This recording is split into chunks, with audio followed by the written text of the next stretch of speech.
Muy buenas, bienvenidos al banquillo, gracias por estar con nosotros. Les saludamos desde los estudios de TSI, hoy con un enlace internacional con un experto en materia económica y fiscal, docente de economía en el Instituto Tecnológico de Monterrey, México, el doctor José Ángel Alcántara, a quien saludamos para abordar este tema que nos está generando preocupación a nivel de las economías de la región por el alza en el precio de los energéticos y por muchos riesgos en los que está entrando nuestra economía por el tema de la guerra entre Rusia y Ucrania. Veníamos preocupándonos, doctor Alcántara, por el tema de la recuperación económica post-COVID, pero ahora está el factor guerra que ya nos está generando dificultades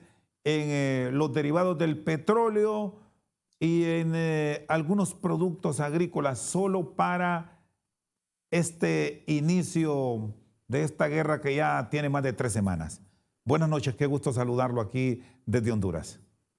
Igualmente, Rosendo, no, pues antes que nada, muchas gracias por la invitación. Un placer para mí estar contigo y con todo tu auditorio para platicar, pues dialogar y aprender juntos de estos temas que pues nos atañen a todos, a todas, y que pues tienen un impacto en la vida diaria pues, de nuestras sociedades, ¿no? Entonces, por eso pues toma relevancia este tema que es externo a nosotros, que es un fenómeno que se está viviendo a nivel internacional, pero que sin duda va a repercutir mucho, sobre todo considerando que, como bien lo dices, venimos o estamos transitando posiblemente hacia el final de una de las crisis sanitarias y financieras más importantes que hemos tenido en las últimas décadas, derivadas pues, por esta pandemia terrible que nos ha azotado como humanidad, así como tantas otras que hemos vivido en la historia, ¿no? Y ahora, pues, con esto de la guerra, con la invasión, que también tiene, pues, obviamente, trasfondos, por supuesto, sociales, políticos, históricos, pero que en materia económica, pues, van a tener un impacto, ya lo está teniendo de manera inmediata en nuestra región, ¿no? Yo pudiera separar esto en dos partes, ¿no? Uno, lo primero que nos viene a la mente es qué va a pasar con el comercio que hay entre América Latina y Rusia, y con Rusia y Ucrania, ¿no? Desde ese punto de vista, la preocupación económica es menor porque, en general, en América Latina, de las exportaciones totales de América Latina hacia el exterior, lo que se va a Ucrania y a Rusia representa menos del 1.5% del total de nuestro comercio, ¿no? Entonces, desde ese punto de vista, los efectos no van a ser tan directos. Más bien, los efectos van a ser indirectos a partir del incremento de precios de ciertos artículos que para nosotros, como sociedades latinoamericanas, son muy, muy importantes, muy vitales. Uno tiene que ver con los energéticos, ¿no? Y el otro tiene que ver con materias primas de índole agropecuario, ¿no?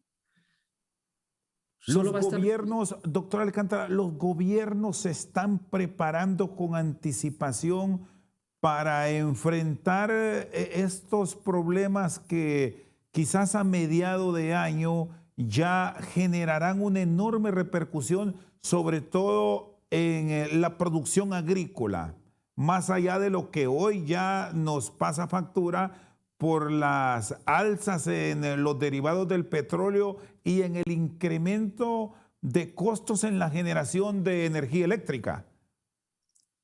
Sí, o sea, justamente esas presiones inflacionarias que ya venían por el aumento en los costos de transporte, ¿no? Y la causa de eso es básicamente la pandemia, ¿no?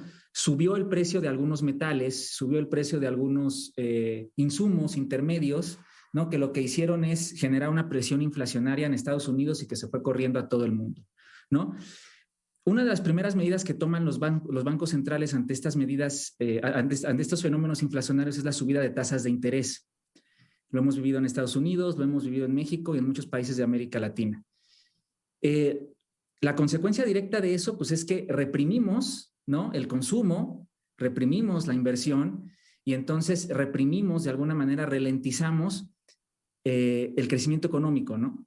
O sea, ralentizamos esa activación económica que es justamente lo que buscamos ahora pospandemia, ¿no? Entonces, el reto de nuestros países es, por un lado, contener la inflación y por otro lado, seguir generando crecimiento, un crecimiento del que hemos adolecido por muchos años, si no es que décadas, ¿no?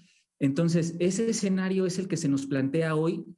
A mí no me gusta nunca ser pesimista, porque al final de cuentas nosotros como seres humanos y como sociedad estamos siempre para jalar hacia adelante, pero sin duda nos encontramos en un reto importante, frente a un reto importante en materia económica, ¿no? Por ejemplo, en el caso de México, ¿no? Que somos un país que exporta petróleo, pero que al mismo tiempo importa derivados del petróleo, ¿no? Lo que está haciendo el gobierno básicamente es subsidiar, ¿no? Subsidiar la gasolina de tal manera que pues, a nosotros los consumidores no nos cueste tan cara, ¿no? Sin embargo, pues eso obviamente tiene presiones fiscales, ¿no? Presiones fiscales en el mediano plazo que vamos a tener que reconocer, ¿no? Y que por lo pronto hoy sería aventurado decir si va a ser suficiente, ¿no? ¿Y hasta dónde estas políticas que ya algunos países de la región las están aplicando de una manera temporal pueden ser efectivas bajo el riesgo de trastocar los presupuestos que como tal es una planificación de todo un año? Y no se contaba con esta invasión que ha venido a alterar todo el escenario planteado a inicio de año. Me exponía el caso de la República Mexicana, El Salvador, aquí nuestro vecino ya tomó medidas con el presidente Bukele, Costa Rica de igual manera. En nuestro país se ha decidido hoy vi el Twitter de la señora presidenta. Sí, tener una focalización de subsidios. ¿Es positivo esto o habrá que ir mucho más a profundidad, doctor? Hay que ir más a profundidad. Es positivo en el corto plazo porque, pues bueno, en el corto plazo impides que el costo de vida de las personas aumente. Sin embargo, esto es un problema de corte intertemporal. ¿A qué me refiero? Va a ser efectivo en la medida que los gobiernos sean más o menos sanos en materia fiscal. Una parte importante de esto tiene que ver con el endeudamiento de América Latina ahora con la pandemia. Con la pandemia, muchos países optaron por pedir recursos explícitamente para comprar vacunas, para comprar equipo médico, ¿no? Para, digamos, subsanar algunas carencias en términos de infraestructura de salud que fueron necesarias, ¿no? Para poder enfrentar la crisis sanitaria, ¿no? Los países que están más endeudados, si los países que se endeudaron más, pues obviamente en el mediano y en el largo plazo van a enfrentar todavía presiones fiscales mayores, ¿no? En el caso de México, México es uno de los pocos países en la región y creo que en el mundo que no se endeudó en la pandemia explícitamente para compras de vacunas o compras de equipo médico, etcétera, etcétera, etcétera, ¿no? Cosa que para México va a ser muy positivo. Entonces, en ese sentido, México tiene un margen fiscal más amplio, ¿sí? Un margen fiscal más amplio para estos subsidios que está dando el gobierno a la gasolina, por ejemplo, ¿no? Para países que están más endeudados, ¿no? Y que aumentaron su presión fiscal, el margen de maniobra va a ser menor, ¿no? Va a ser menor y obviamente si los gobiernos no saben empatar, ¿no? El gasto futuro con el gasto presente, puede ser que veamos incluso crisis fiscales en el mediano y en el largo plazo, ¿no? ¿Y el papel de los acreedores de los organismos de crédito internacional, incluso la opción que ahora se tiene de los compromisos de adquirir deudas bilaterales con los países amigos y con la misma banca privada? ¿Cómo se deberá manejar bajo el entendido de que no deben presentarse abusos que nos lleven a niveles de endeudamiento que para el caso de nuestro país, teniendo un comparativo hasta el 2009, tras la condonación se cerró con una deuda externa promedio de 3.500 millones de dólares y hoy esta deuda está cercana, si es que no está superando los 17.000 millones de dólares, y para una economía con un PIB bajo frente a otros competidores de la región como Guatemala, es de mucho riesgo, de mucho cuidado. ¿Cómo actuar? Híjole, Rosendo, pues esos son los costos que ahora tenemos que pagar eh, por políticas que por muchos años vieron por los privilegios de algunos en contra del beneficio de todos, ¿no? Bueno, acuérdate que siempre hay un costo de oportunidad por nuestras decisiones y hay costos que como sociedad tenemos que enfrentar, ¿no? Lo que podemos hacer de hoy hacia adelante es que los gobiernos sean más eficientes en el gasto, o sea, que sean más eficientes en el presupuesto, ¿no? Que el dinero se vaya cada vez más a proyectos, si no en el corto plazo, a proyectos que generen mucha industria, porque esos son temas estructurales que se ven reflejados más en el largo plazo, sí a proyectos que incentiven las principales actividades económicas de nuestros países, ¿no? Y sobre todo en Centroamérica, pues dinero que incentive el turismo, dinero que incentive la producción de nuestros insumos básicos, ¿no? Y que seamos nosotros autosuficientes en el consumo, que no dependamos mucho de otros países, de otros mercados, ¿no? Porque justamente las crisis económicas, las crisis sociales, los fenómenos externos como una guerra, los fenómenos de salud como una pandemia, lo que vienen es a desnudar, ¿sí? A desnudar las carencias de nuestros modelos sociales y de nuestros modelos económicos, ¿no? Justo cuando llegó la pandemia, todo el mundo se quejaba de que no había hospitales. Pues claro, no hay hospitales porque en décadas no invertiste en hospitales, ¿sí? No tienes infraestructura médica porque en décadas, ¿no? Siempre olvidaste al desamparado, siempre olvidaste al beneficio común, ¿no? Entonces, lo que tenemos que hacer ahora en nuestros países es decir, ¿cómo nos preparamos de hoy para el futuro?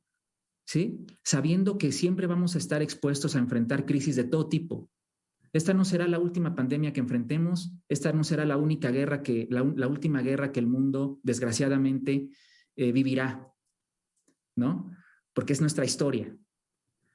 Pero, sí, Rosendo, dime. Sí, el papel del Estado, ¿cuál debe ser, José Ángel? Garantizando a sectores que le pueden apostar al desarrollo en algunas áreas. Ya me hablaba del tema turismo, que en parte se ha descuidado. Ser autosostenibles en la producción de una gran cantidad de bienes de consumo que perfectamente nuestras tierras no solo van a dar para nosotros, sino hasta para exportar a gran escala.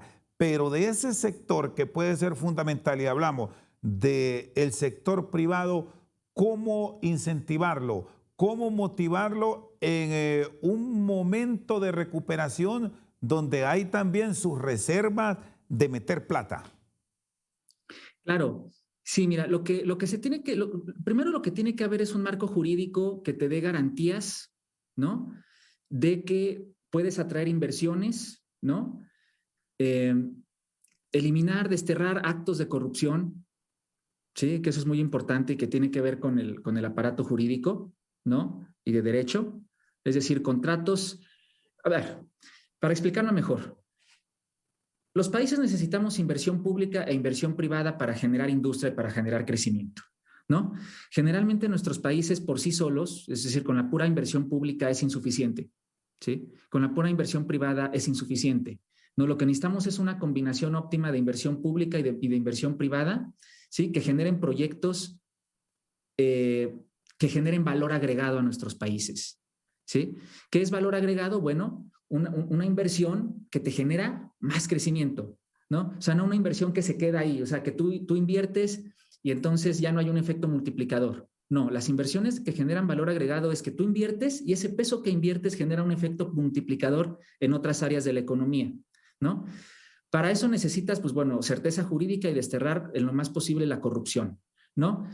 Por otro lado, es identificar qué sectores son los estratégicos de cada uno de nuestros países, ¿no? Y aprovechar nuestras ventajas competitivas y nuestras ventajas comparativas. Por ejemplo, en el caso de México, lo que está haciendo el gobierno actual es mirar un sector que es el sector energético, del cual México, como muchos de nuestros países, somos ricos en minerales, en petróleo, en gas, en litio, ¿no? Pero que de alguna manera por muchos años, ¿no? Se dejó de invertir en infraestructura que generara valor agregado a esa riqueza natural que nosotros tenemos. Y entonces perdimos soberanía energética, perdimos soberanía alimentaria, que nos hace, básicamente nos desnuda ante cualquier problemática internacional, porque dependemos de los mercados internacionales, ¿no? Entonces, parte, por ejemplo, de lo que está haciendo México hoy y que siento que es un ejemplo, es tratar de recuperar la soberanía energética, ¿no? Es decir, ahora aprovechando, ¿no? Ahora, por ejemplo, con el aumento de los precios del petróleo, obviamente un país exportador de petróleo como México se va a ver favorecido por el aumento en las tasas, en los precios. Pero como somos un importador de derivados del petróleo, particularmente de la gasolina refinada, ¿no? Que compramos a un precio mucho más elevado, porque no somos capaces de refinar nuestra propia gasolina, entonces el efecto a mediano plazo pues, se desvanece e incluso puede ser hasta negativo, ¿no? Entonces, ¿qué está haciendo el gobierno mexicano? Oye, ¿sabes qué? Vamos a invertir, ¿no? Vamos a invertir en refinerías, ¿sí? Que nos ayuden a que nosotros procesemos, o sea, que si nosotros producimos naranjas, pues también producimos el jugo de naranja. No tenemos que comprar el jugo de naranja, por otro lado, a precios elevadísimos, ¿no? Y lo mismo, o sea, es hacer la analogía en ese sector con todos los sectores estratégicos de cada uno de nuestros países, ¿no? O sea, hacer un traje a la medida para cada uno de nuestros países, ¿no? Muy bien, está con nosotros el doctor José Ángel Alcántara, especialista en temas económicos y financieros del Instituto Tecnológico de Monterrey. Vamos a una pausa, ya regresamos.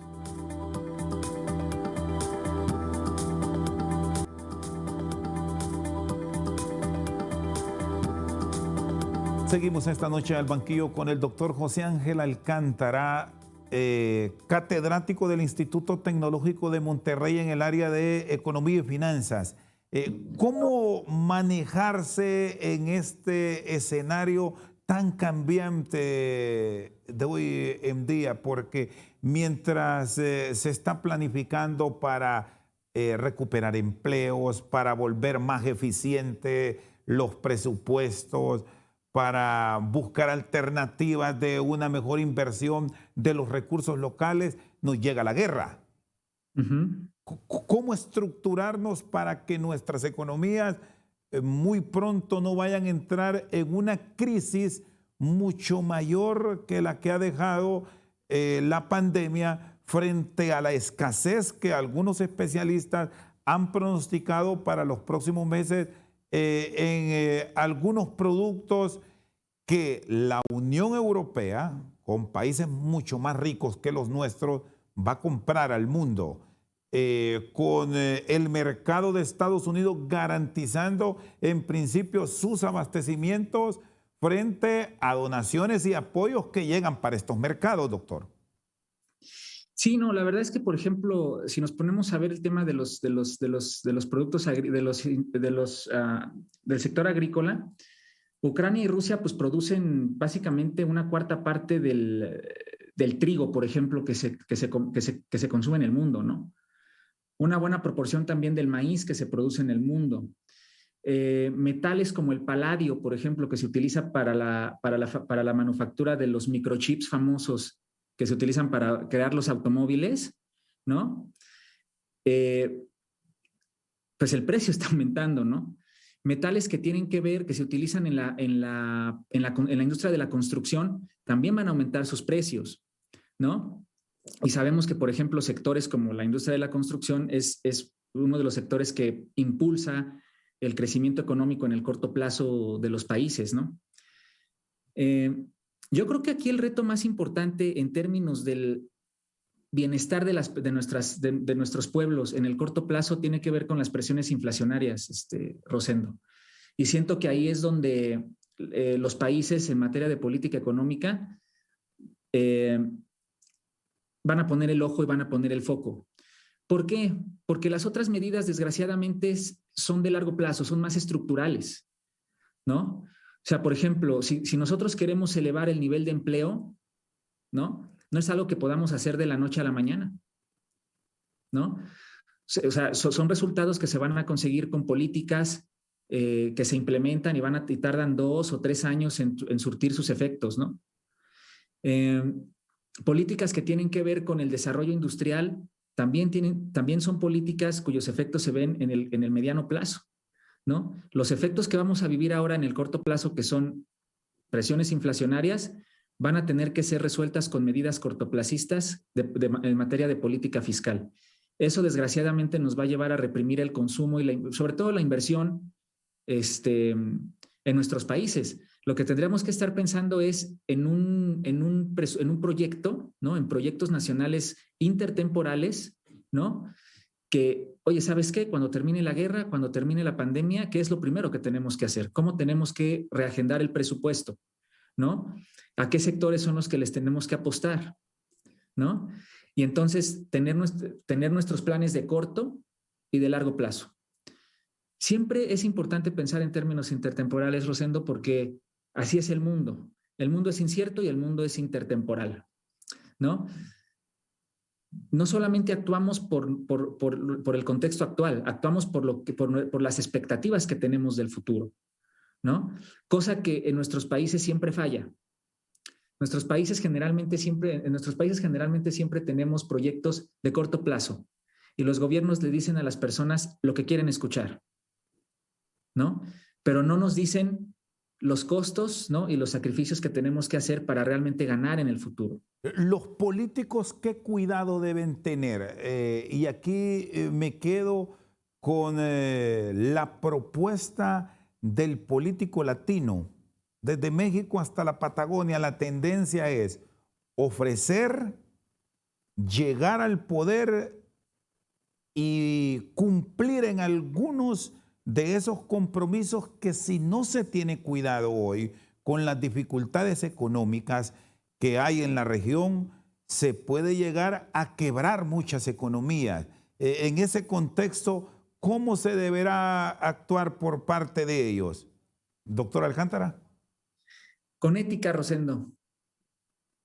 Con ética. Los gobiernos, a los gobiernos latinoamericanos, no solamente, pero esto no es exclusivo de Latinoamérica. Esta es condición humana. Hay poca ética, ¿sí? Los gobiernos llegan para beneficiar a unos cuantos, ¿sí? Los proyectos que tienen que ver con beneficiar a la comunidad son costosos, no solamente en términos de dinero, sino también en términos políticos. Uno de las frentes que tenemos ahora es que en general los gobiernos de Latinoamérica, por el desgaste de la pandemia, pues ya venían siendo un poco presionados, ¿no? O sea, presionados por los pueblos. Obviamente porque pues al tener una infraestructura de salud bastante deficiente, ¿no? Hemos sido una de las zonas geográficas en el mundo que más ha sufrido en términos relativos los efectos de la pandemia, ¿no? Los gobiernos han actuado de manera distinta, sí, los gobiernos han actuado de manera distinta, cada uno a su manera, cada uno a sus posibilidades, ¿no? Pero, ¿a qué me refiero con el actuar ético, Rosendo? Que el político tiene que atacar las causales de las problemáticas, no tapar el hoyo, ¿no? O sea, es atender las causas de los problemas que nos atañen, ¿no? Aunque eso sea costoso políticamente. ¿No? Por ejemplo, en México tenemos el caso de la violencia, ¿no? De la violencia. Y entonces uno se pregunta, ¿cómo eliminas la violencia? ¿No? Es que no puede ser, llevas un año en el poder y sigue habiendo asesinatos y sigue habiendo broncas con el narcotráfico y demás, ¿no?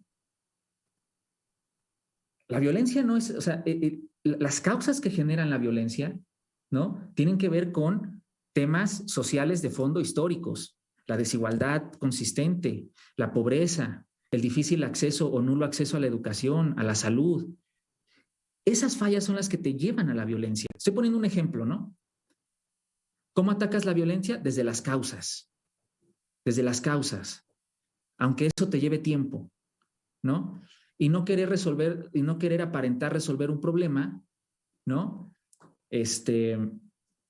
Mintiendo, ¿no? Entonces, en general, Rosendo, yo diría que es la ética y conducirse siempre en miras a que nuestros pueblos, el común de la población, esté mejor, ¿no? En el corto plazo es muy difícil porque generalmente las desigualdades se combaten en el corto plazo a través de transferencias de dinero, ¿no? Como pueden ser las remesas o en el caso de México, por ejemplo, el apoyo económico a personas adultas mayores, el apoyo económico a jóvenes que están estudiando su bachillerato, por ejemplo. Es decir, el gobierno tiene que recurrir a ese tipo de subsidios, ¿no?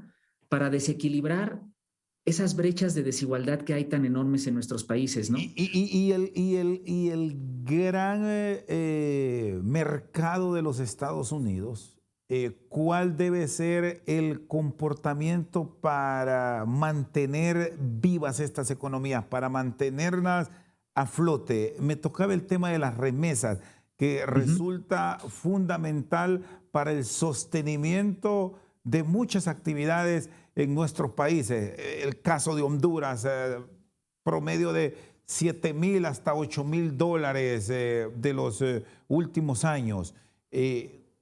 ¿Cómo debe cuidarnos, voy a usar este término, a sus vecinos para que no le vaya a repercutir aún más en un tema que ellos siempre han cuidado con la región, que son las migraciones? Ahora que vivimos en estas crisis, y no solo de Centroamérica, si ahora es de diferentes países del mundo, de África, de países del Caribe, de América del Sur, su ruta es tomar estas carreteras, estos países para llegar a Estados Unidos. ¿Cómo debe estructurarse para su protección allá en el norte, pero al mismo tiempo generar buenas políticas de desarrollo económico aquí en estas naciones, doctor? Sí, Rosendo, pues mira, es un tema muy, muy complejo y muy importante el que tocas. O sea, efectivamente y tristemente, nuestros hermanos y hermanas de nuestros pueblos que tienen que emigrar lo hacen justamente pues por la falta de oportunidades, ¿no? La falta de un ingreso en sus países de origen, ¿no? Desde el punto de vista directo, o sea, del impacto que puede tener en el corto plazo en las remesas, yo veo que el impacto no es tan grande, ¿no? Porque justamente por lo que vimos, por lo que platicamos al principio, o sea, porque el efecto, o sea, el comercio que hay en América Latina con Rusia y Ucrania no es muy alto. La repercusión es en el costo de vida, ¿no? Y eso sí, en Estados Unidos están teniendo inflaciones de 2 dígitos, ¿no? O sea, lo que no habían tenido en décadas. Entonces, eso obviamente pues, va a repercutir en el bolsillo de todos nuestros compatriotas en Estados Unidos, ¿no? Y eso de alguna manera pues, va a mermar. No me aventuraría yo a decirte en qué porcentaje las remesas se van a ver mermadas, porque no lo sé, ¿no? Pero sí puedo intuir que habrá un efecto, sobre todo del poder adquisitivo de esas remesas, ¿no? Del poder adquisitivo de esas remesas. Pero vamos, en ese sentido, en el flujo de las remesas como tal, o sea, en el monto de las remesas como tal que llegan a nuestros países, no me parece que en el corto plazo vaya a haber un tema, ¿no? Parece ser también que no sé, creo que por ahí, por ejemplo, en el tema de los fertilizantes, donde sí nos puede afectar un poquito, es que Rusia es un productor de fertilizantes, ¿no? Muy fuerte en el mundo. Entonces, por ejemplo, países como Brasil, Ecuador, ¿no? Que cultivan, por ejemplo, soya, ¿no? Y algunos otros productos agropecuarios, pues se van a ver mermados por el encarecimiento o la falta del insumo del fertilizante, ¿no? Y eso no solamente en nuestros países, sino en todo el mundo. Entonces, esos efectos indirectos sí pueden llegar a pegar a nuestros bolsillos, ¿no? Pero de parte del tema de las remesas, afortunadamente yo no veo que vayamos a tener un problema en el corto plazo, ¿no? Muy bien, está con nosotros el doctor José Ángel Alcántara, docente del Instituto Tecnológico de Monterrey. Una pausa, ya regresamos.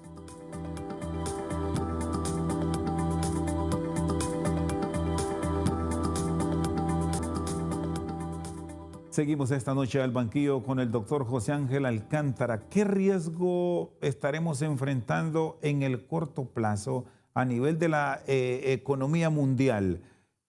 Cuando muchos líderes han pronosticado que lo peor está por venir en referencia a la guerra en Europa del Este. Y si sumamos a esto que ya veníamos enfrentando dificultades con desabastecimientos por la crisis de los contenedores originada por el COVID, ¿para dónde vamos, doctor? Sí, no, pues justo lo que te comentaba, Rosendo. O sea, en el corto plazo lo que más nos preocupa ahora a todos, al gremio de los economistas, es el no poder controlar la inflación. La inflación es uno de esos datos que cuando hay un shock, ¿no? O sea, tú puedes tener la inflación ahí estable en el tiempo, ¿no? Pero cuando hay un shock externo que agita el sistema,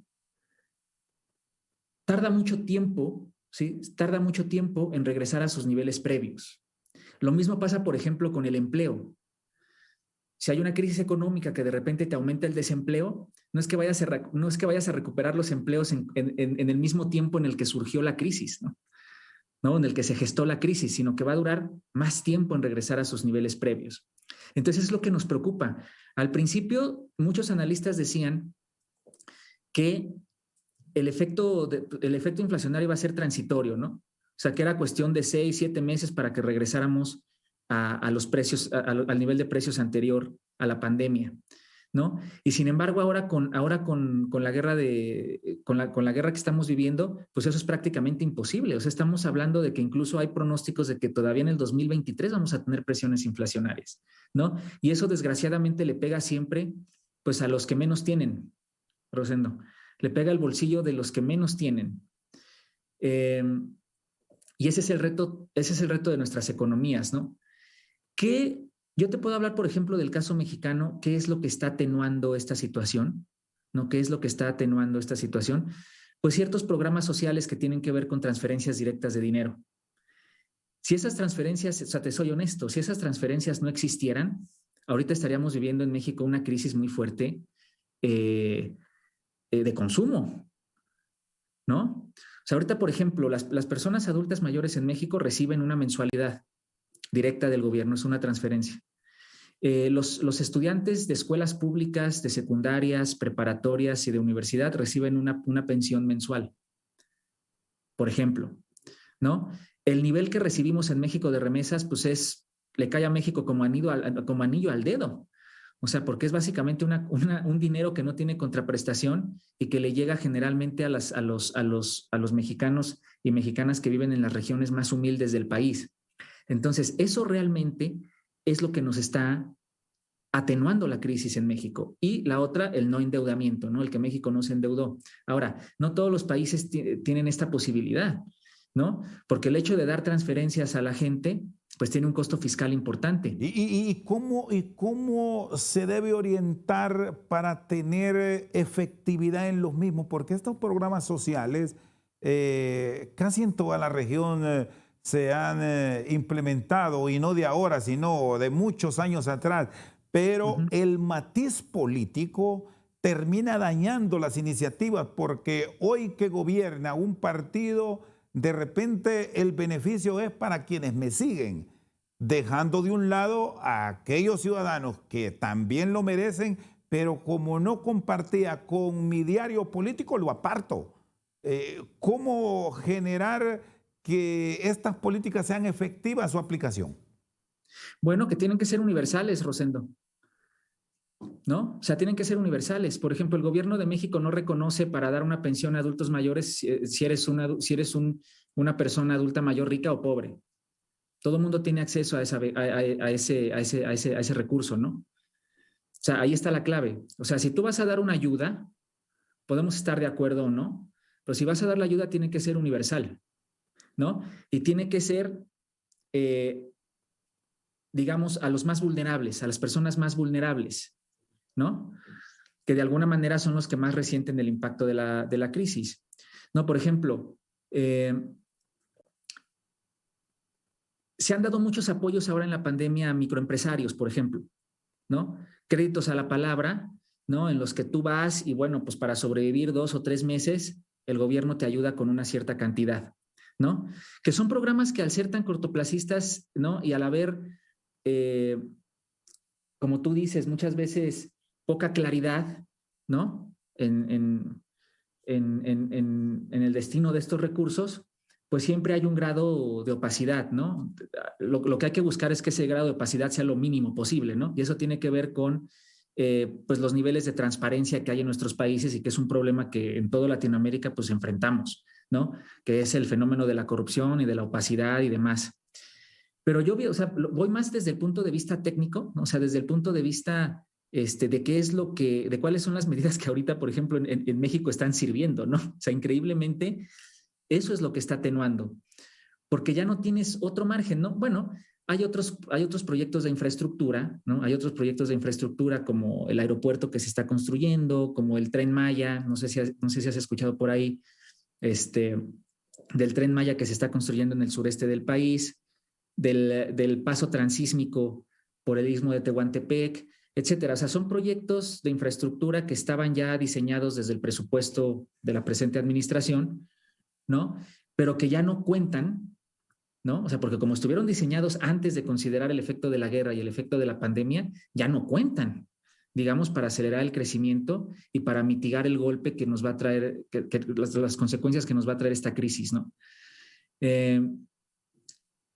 Entonces, el panorama, como yo te digo, es más complicado para países que tienen presiones fiscales más altas, ¿no? Porque tienes menos margen de maniobra para ayudar a los más vulnerables, Y, porque al final es lo que tienes que hacer como gobierno. sí, y si esta crisis se alarga y dura más de lo que en un principio se pensó, eh, el conflicto bélico, el tema de la pandemia con nuevos rebrotes, con una economía potente como la China ya nuevamente con confinamiento y hasta con el descuido del ciudadano pensando en función que eso ya no está como antes y no estamos siguiendo las medidas de bioseguridad que en su momento nos recomendaron.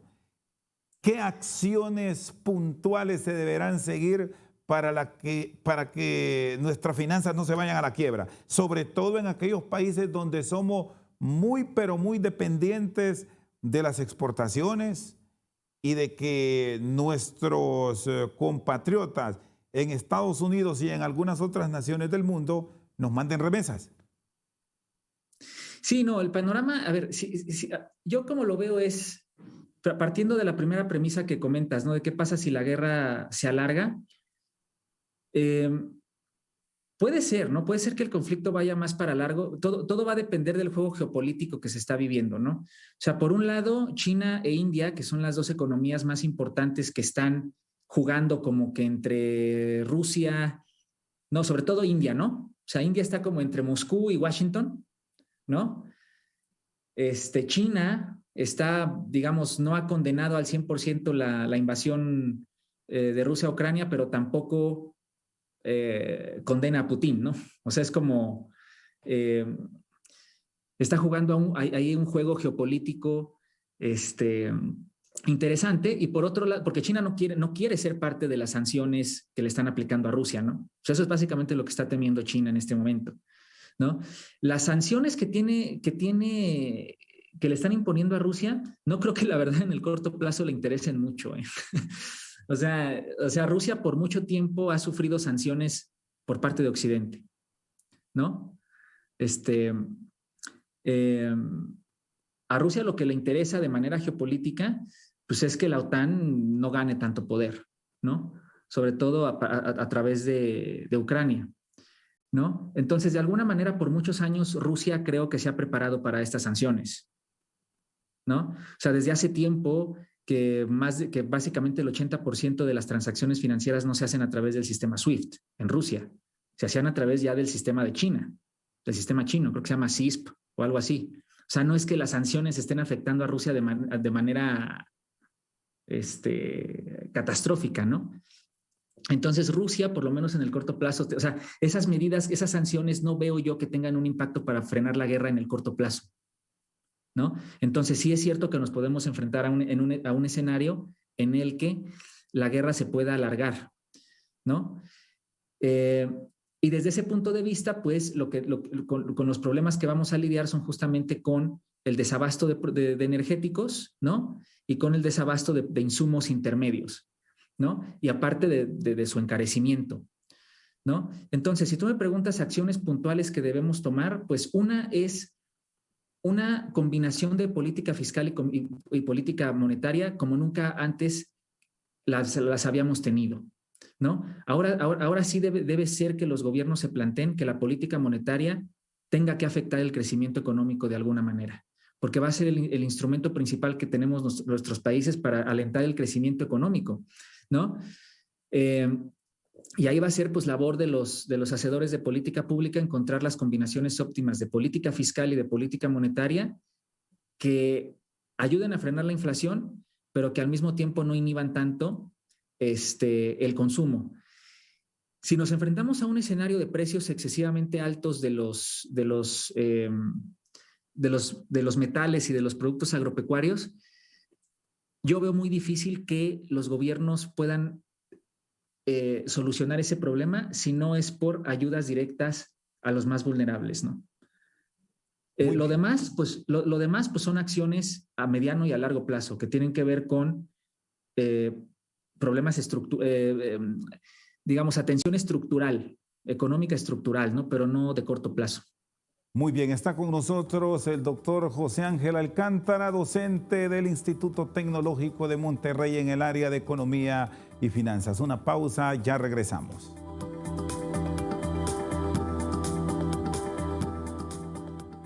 Seguimos esta noche al banquillo con el doctor José Ángel Alcántara. ¿Qué va a pasar si se involucran más estas grandes economías que se han mantenido al margen?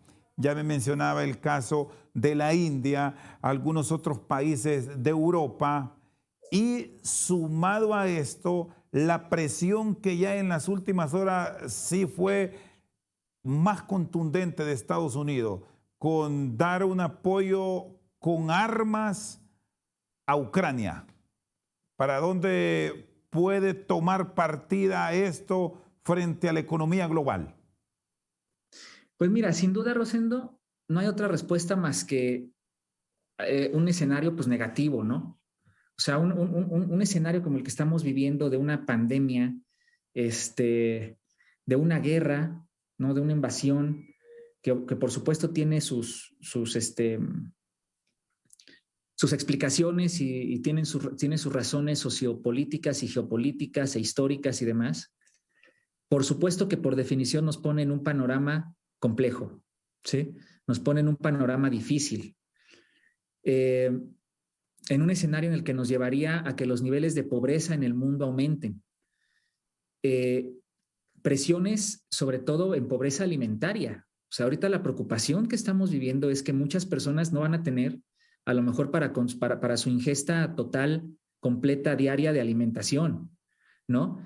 Y eso nos puede llevar a una crisis humanitaria fuerte si nos vamos a un extremo, ¿no? Si nos vamos a un extremo, que no es tan extremo, porque hoy ya en el mundo hay muchos seres humanos que desgraciadamente viven en la pobreza, ¿no? Y que ahora pues va a ser más difícil que accedan o que tengan esa movilidad social. Pero lo más preocupante, Rosendo, siempre es, como yo te comentaba, en términos intertemporales, ¿no? O sea, cada año que dejamos de crecer económicamente, son muchos más años en el futuro de recuperación, ¿no?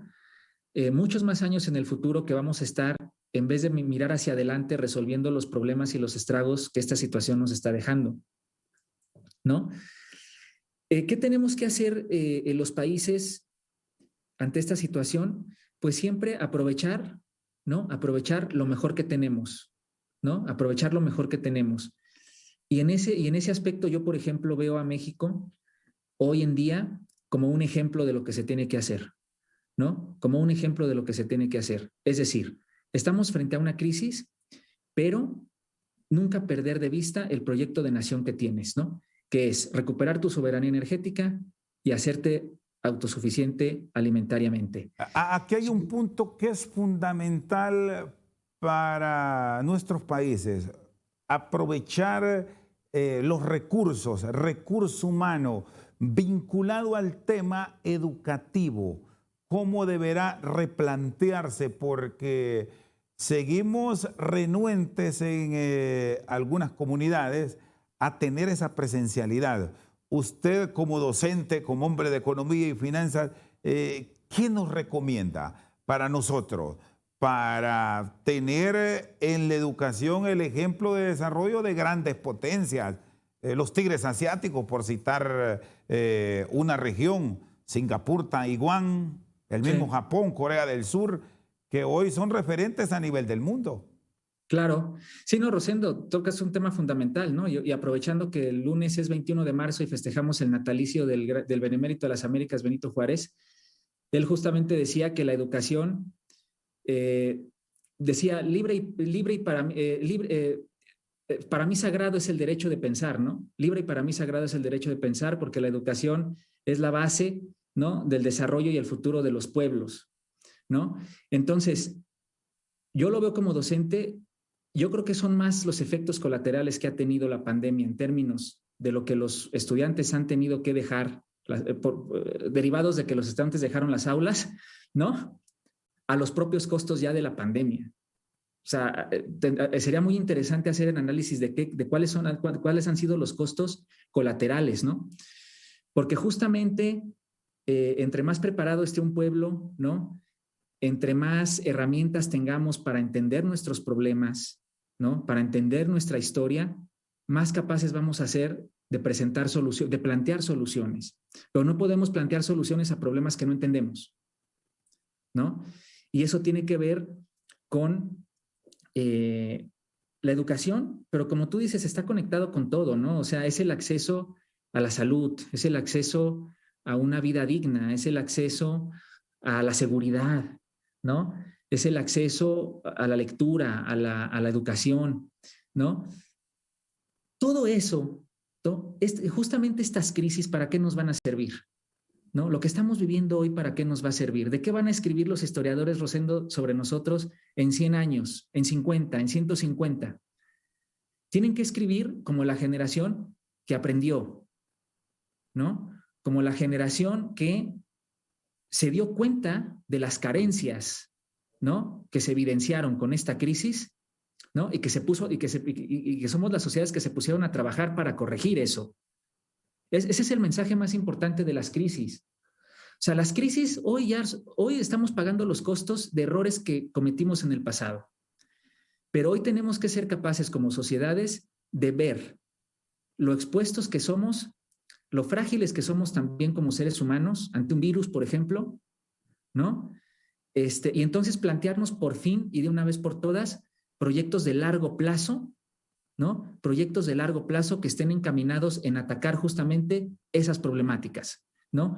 En disminuir cada vez más las desigualdades tan monstruosas que nos atañen en nuestros países, ¿no? Que nuestro objetivo sea que el joven, la joven más pobre de nuestros países pueda entrar gratuitamente a una biblioteca a leer un libro. Eso es bienestar. Bienestar no es crecimiento económico. El crecimiento económico es muy importante. Sí, es muy importante porque genera riqueza, porque genera producción, porque genera empleo. Por supuesto que es muy importante. Pero el crecimiento económico sin un modelo que distribuya de manera más igualitaria la riqueza está destinado al fracaso. ¿Por qué? Porque está destinado a la acumulación. Y eso es justamente el fracaso que ha tenido nuestro modelo. Lo que estamos viviendo hoy, Rosendo, en el mundo, o sea, esta guerra que estamos viviendo, que es muy cruel, tiene un componente histórico muy importante. O sea, es la guerra entre el sistema que quedó victorioso después de la Guerra Fría, ¿sí? Y el esquema de las economías como China, como Rusia, ¿no? Que han tenido durante muchos años esta visión contraria, ¿no?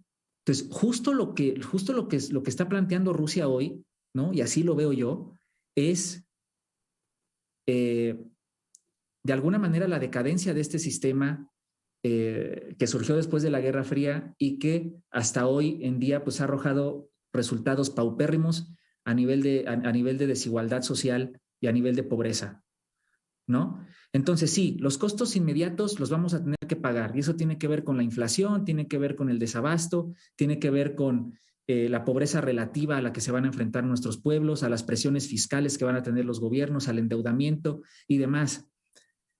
Pero sobre todo nos tenemos que poner, desde mi punto de vista, a pensar en qué vamos a hacer cuando esto termine, ¿no? Para que en 10, 20, 30 años que volvamos a sufrir esto, estemos mejor preparados y los costos sean menores. Muy bien, le agradezco, doctor, por su tiempo. Un fuerte abrazo. Un fuerte abrazo, Rosendo, y muchas gracias por esta plática, esta charla. José Ángel Alcántara, docente de Economía y Finanzas del Instituto Tecnológico de Monterrey, con nosotros esta noche al banquillo. Por su sintonía, muchas gracias.